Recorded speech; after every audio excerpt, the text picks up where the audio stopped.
ओम शांति 30/6/2021 का महावाक्य है।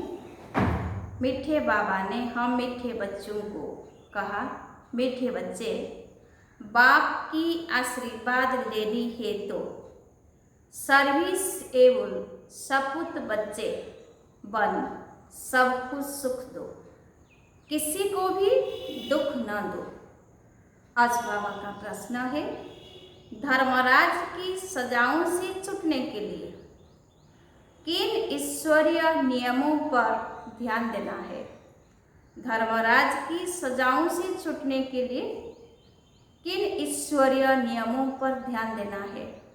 उत्तर, कभी भी ईश्वर के सामने प्रतिज्ञा कर उसकी अवज्ञा नहीं करना है, किसी को दुख नहीं देना, क्रोध करना, तंग करना अर्थात ऐसी चलना जिससे ईश्वर का नाम बदनाम हो, तो उन्हें बहुत सजाएं खानी पड़ती।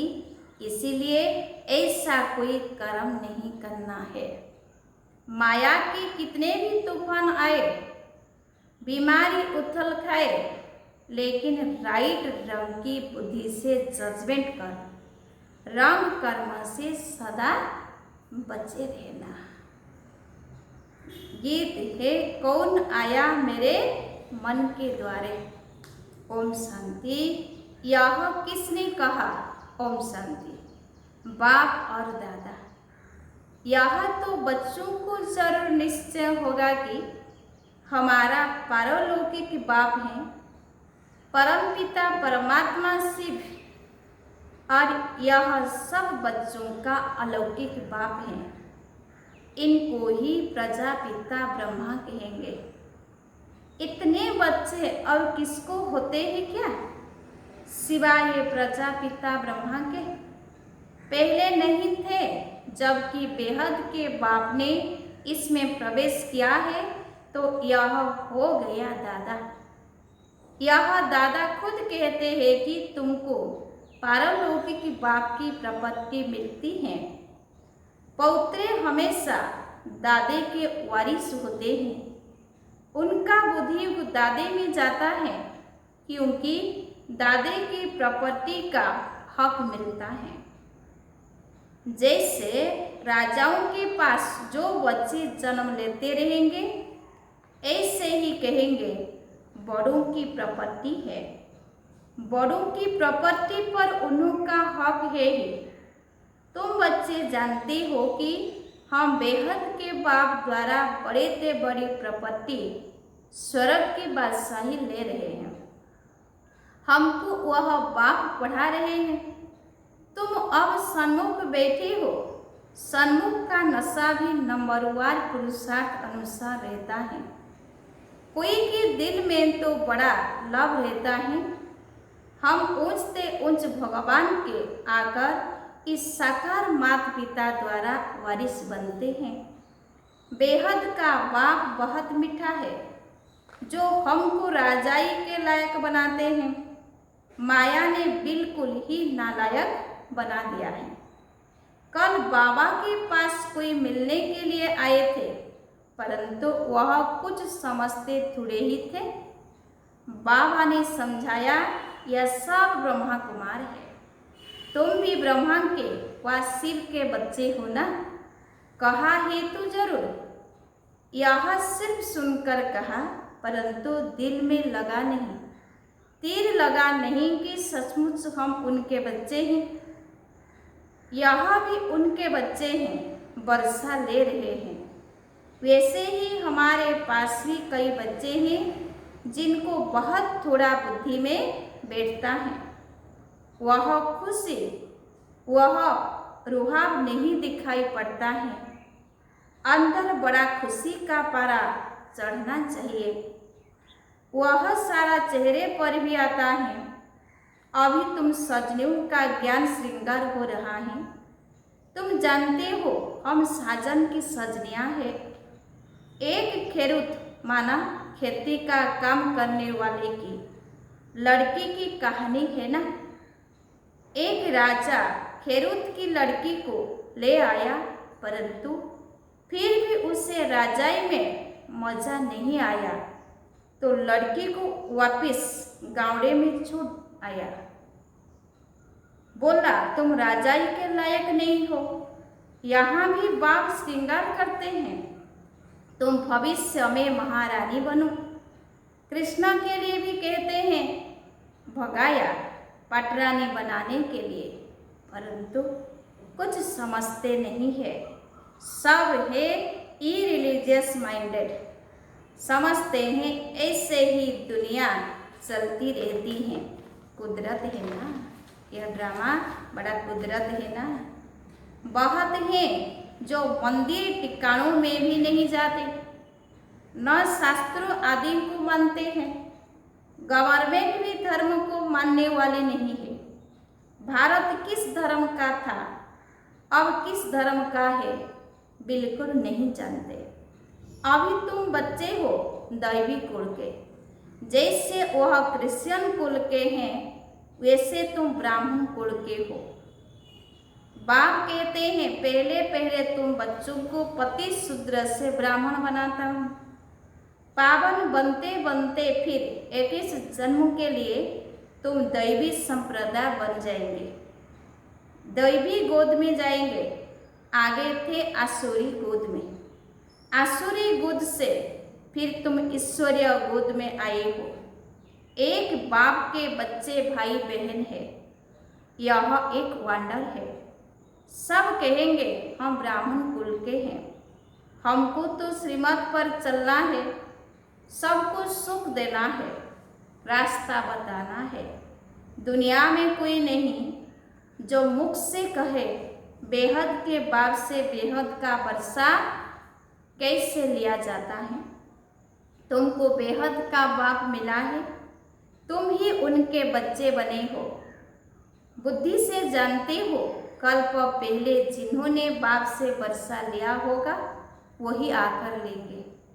थोड़ा भी बुद्धि में होगा तो कभी न कभी आकर पहुँचेंगे, आएंगे तो कुछ न कुछ लेने लिए।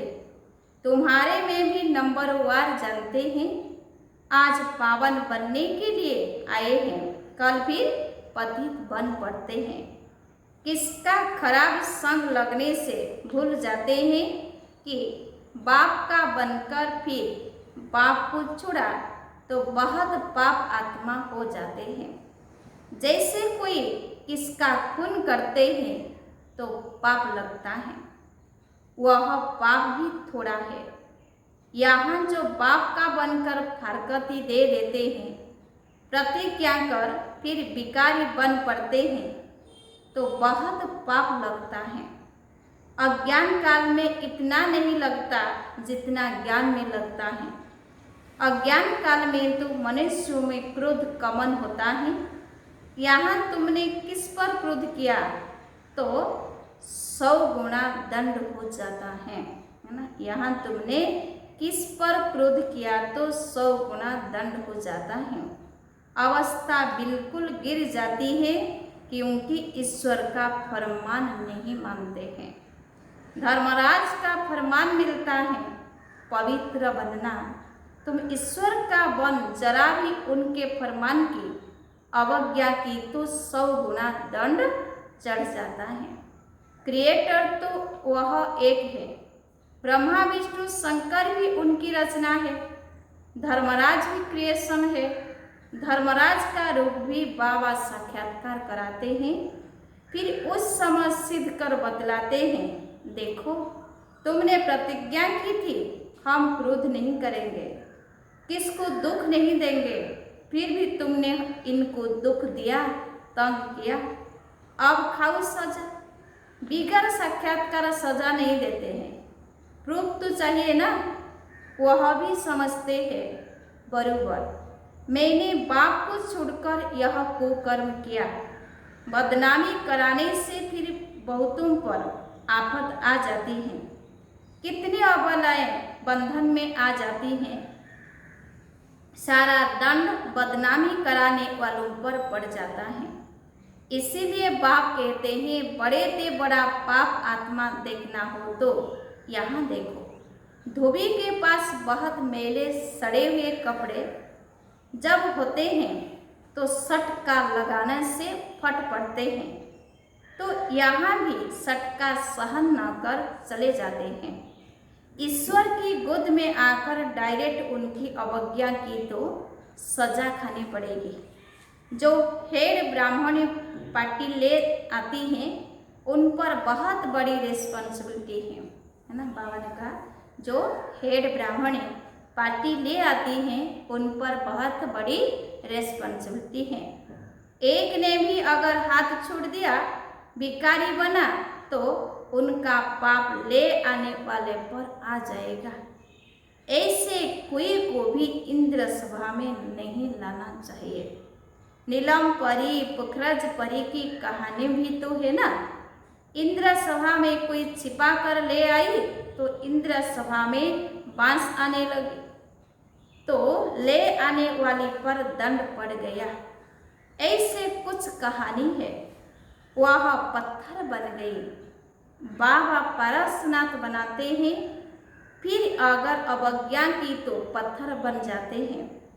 राजाई पाने का सौभाग्य गंवा देते हैं। समझो कोई गरीब राजा की गोद लेते हैं, अगर नालायक बन पड़ा और राजा निकाल देवे तो क्या होगा? फिर कंगाल के कंगाल बन पड़ेंगे। यहाँ भी ऐसे है, फिर बहुत दुख महसूस होगा। इसीलिए बाप कह देते हैं कभी भी कोई अवज्ञा नहीं करना। बाप है साधारण, इसीलिए शिव बाबा को भूल साकार में बुद्धि आ जाती है। अब तुम बच्चों को श्रीमत मिलती हैं जो गंदे बन पड़ते हैं, ऐसे फिर इंद्र सभा में बैठ न सके।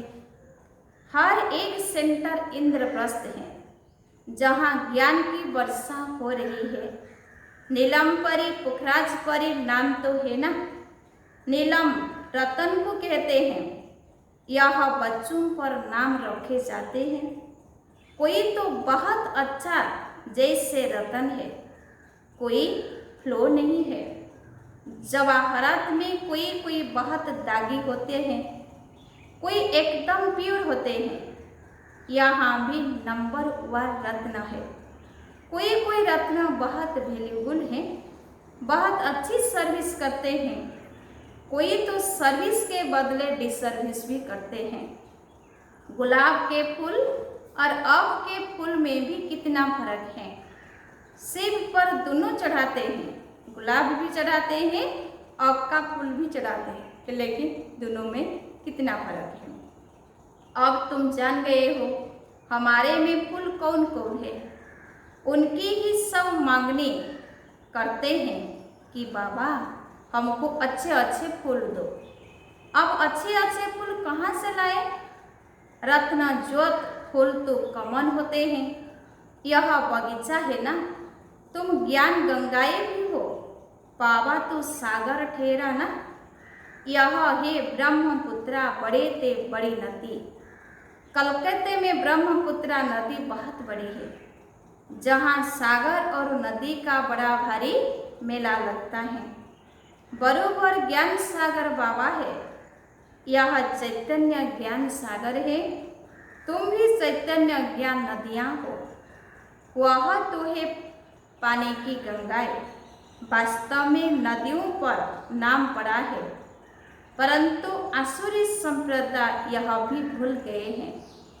हरिद्वार में गंगा के किनारे पर चतुर्भुज का चित्र दिखाते हैं, उनको भी गंगा कहते हैं, परंतु मनुष्य समझते नहीं कि यह चतुर्भुज कौन है।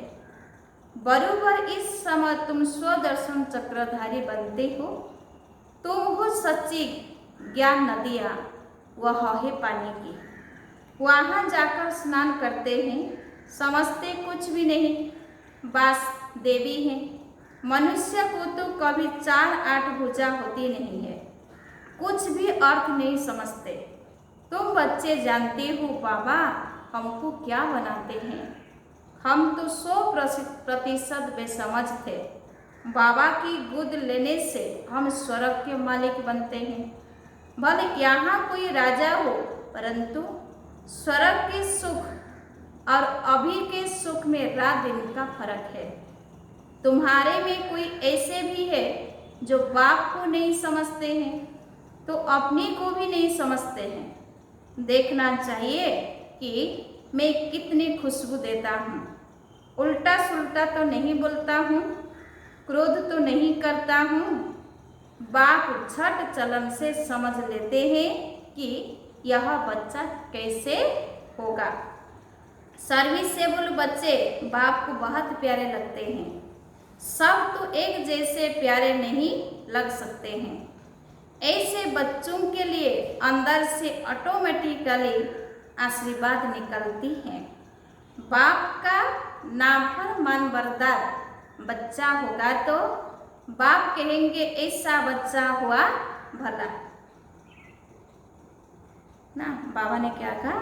बाप का नाफरमानबरदार बच्चा होगा तो बाप कहेंगे ऐसा बच्चा मुआ भला। कितना नाम बदनाम करते हैं। इसको कहा जाता है तकदीर। किसकी तकदीर में क्या है झट पता लग जाता है। बाबा समझाते हैं यह सपूत बच्चा है, वह कपूत है। बाप दादा को नहीं पहचाना, तकदीर में वर्षा लेना नहीं है तो क्या करेंगे। इस ज्ञान मार्ग में कायदे बड़े कड़े हैं। बाप पवित्र बने और बच्चे न बने तो वह बच्चा हकदार नहीं हो सकता है।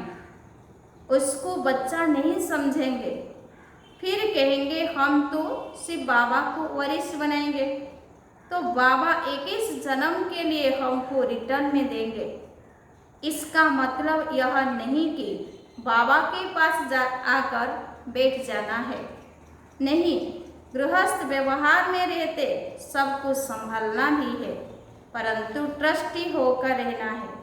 ऐसे नहीं कि तुम्हारे बच्चों आदि को बाप बेटे संभालेंगे। नहीं, ऐसे ख्यालत वाले भटक पड़ते हैं। यहाँ बाबा के पास तो बिल्कुल पवित्र चाहिए, अपवित्र कोई बैठ ना सके, नहीं तो पत्थर बुद्धि बन जाएंगे। बाबा कोई श्राप नहीं देते हैं, यह तो एक लॉ है। बाप कहते हैं फिर खबरदार रहना है। कर्मेंद्रियों से कोई पाप किया तो यह मरा है ना। कर्मेंद्रियों से कोई पाप किया तो यह मरा, बड़ी भारी मंजिल है। बाबा का बच्चा बना तो फिर बीमारी सारी उथल खाएगी। डरना नहीं है। वैद्य लोग भी कहते हैं फलानी दवाई से तुम्हारी बीमारी बाहर निकलेगी, तुम डरना नहीं। बाप भी खुद कहते हैं तुम बाप के बनेंगे तो माया रावण तुमको बहुत हैरान करेगा, खूब तूफान में ले आएगा। अभी तुमको रंग और राइट की बुद्धि मिली है और कोई को रंग राइट की बुद्धि नहीं है। सबकी है विनाश काले विपरीत बुद्धि। प्रीत बुद्धि तुम्हारे में भी नंबरवार पुरुषार्थ अनुसार है। प्रीत बुद्धि वाले बाप की सर्विस बहुत अच्छी करेंगे। जो प्रीत बुद्धि वाले वो बाप की सर्विस अच्छी करेंगे। अच्छा मीठे मीठे सिकिलते बच्चों प्रति माता पिता बाप दादा का याद प्यार और गुड मॉर्निंग। रूहानी बाप की रूहानी बच्चों को नमस्ते। हम रूहानी बच्चों की रूहानी बाप दादा को याद प्यार और गुड मॉर्निंग। नमस्ते नमस्ते नमस्ते। धारणा के लिए मुख्य सार पॉइंट नंबर 1, ईश्वर का बच्चा बनकर जरा भी उनके फरमान की अवज्ञा नहीं करनी है। इन कर्मेंद्रियों से कोई भी कुकर्म नहीं करना है। उल्टे सुल्टे बोल नहीं बोलने हैं। सपूत बन बाप की आशीर्वाद लेनी है ना। सपूत बन करके बाप की आशीर्वाद लेनी है। पॉइंट नंबर 2, ट्रस्टी बनकर अपने गृहस्थ व्यवहार को संभालना है। ज्ञान मार्ग के जो कायदे हैं उन पर पूरा पूरा चलना है। राइट और रंग को समझकर माया से खबरदार रहना है ना। राइट और रंग को समझकर माया से खबरदार रहना है। वरदान, संपूर्ण स्टेज और स्टाटस की स्मृति से सदा उच्च कर्तव्य करने वाले बाप समान भव। संपूर्ण स्टेज और स्टाटस की स्मृति से सदा उच्च कर्तव्य करने वाले बाप समान भव। डिटेल से, सदैव यह स्मृति में रहे कि मैं हर समय, हर सेकंड, हर कर्म करते हुए स्टेज पर हूँ, तो हर कर्म पर अटेंशन रहने से संपूर्ण स्टेज के नज़दीक आ जाएंगे। साथ साथ वर्तमान और भविष्य स्टेटस की स्मृति रहने से हर कर्म श्रेष्ठ होगा। यही दो स्मृतियाँ बाप समान बना देगी। समानता में आने से एक दो के मन के संकल्पों को सहज ही कैच कर लेंगे। इसके लिए सिर्फ विकल्पों पर कंट्रोलिंग पावर चाहिए। अपने संकल्पों की मिक्स चट्टी न हो, है ना। बाबा ने क्या कहा, अपने संकल्पों की मिक्स चट्टी न हो। आज बाबा का स्लोगन है, ईर्ष्या और अप्राप्ति का कारण इच्छाएं हैं। ईर्ष्या और अप्राप्ति का कारण इच्छाएं हैं। जहाँ सर्व प्राप्तियाँ हैं वहाँ प्रसन्नता है। अच्छा, ओम शांति।